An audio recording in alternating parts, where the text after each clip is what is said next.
তিস্তর পঞ্চায়েতে প্রার্থী ঘোষণা করার পর থেকে ত্রিপুরায় শাসক দল বিজেপি গ্রাম চষে বেড়াচ্ছে। আগামী 8ই আগস্ট ত্রিপুরায় তিস্তর পঞ্চায়েত ভোট, 12 তারিখ গণনা। ইতিমধ্যেই পঞ্চায়েতের 3 স্তরের মোট 6,889টি আসনের মধ্যে 4,805টি বিনা প্রতিদ্বন্দ্বিতায় জিতে নিয়েছেন পদ্ম প্রতীকের প্রার্থীরা। এর মধ্যে গ্রাম পঞ্চায়েতের মাত্র 29% আসনে ভোটদাতারা তাদের গণতান্ত্রিক অধিকার প্রয়োগের সুযোগ পাবেন। এই 29% আসনে বিজেপি প্রার্থীরা সকাল থেকে শুরু করে রাত পর্যন্ত দলীয় প্রচার।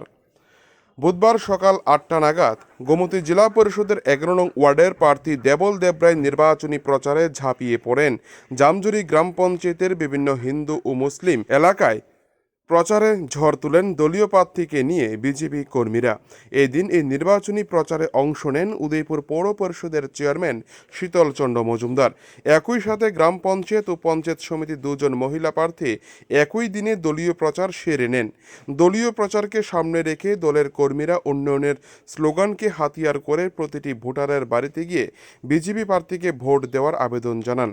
পরে সাংবাদিকদের প্রশ্নের উত্তরে জেলা পরিষদের প্রার্থী দেবল দেবরায় বলেন, রাজ্য ও কেন্দ্রীয় সরকারের উন্নয়ন ও গত 5 বছর গোমতী জেলা পরিষদ যে উন্নয়ন করেছে জামজুরি পঞ্চায়েত এলাকা জুড়ে, এই উন্নয়নকে সামনে রেখে এবারের জেলা পরিষদ নির্বাচনে লড়াই করা হচ্ছে।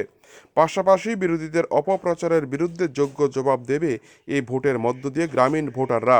এবং তিনি আত্মবিশ্বাস নিয়ে জোর গলায় বলেন, এবারের নির্বাচনে বিপুল সংখ্যায় ভোট পেয়ে তিনি ভোটের ময়দানে বিজয়ী হবেন বলে আশা ব্যক্ত করেন।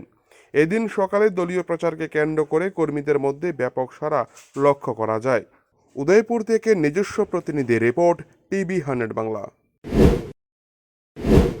গোমতী জেলা পরিষদের 11 নম্বর আসনে বিজেপি দলের হয়ে প্রার্থী হয়েছি এবং জামজুরি পঞ্চায়েত এই 11 নম্বর আসনেরই অন্তর্গত। গত 3 দিন ধরে, আজকে সহ 3 দিন চললো, আমরা এই জামজুরি পঞ্চায়েতে প্রত্যেকটা ঘরে ঘরে যাচ্ছি স্থানীয় প্রার্থীদের নিয়ে। বিশেষ করে পঞ্চায়েত সমিতির আছেন উনি জয়াদি, তারপর পঞ্চায়েতের যারা যে ওয়ার্ডের প্রার্থী তাদেরকে নিয়ে আমরা ঘুরছি। ব্যাপক সাড়া পাচ্ছি। আমার বিশ্বাস বিপুল ভোটে বিজেপি দলের প্রার্থীরা জয়ী হবে। সামনে কি রাখছেন আপনারা? আমাদের প্রথম কাজই হলো, যদি আমরা পঞ্চায়েত স্তরে আমাদের দল আবার ক্ষমতায় আসে তাহলে আমরা অবশ্যই আসব।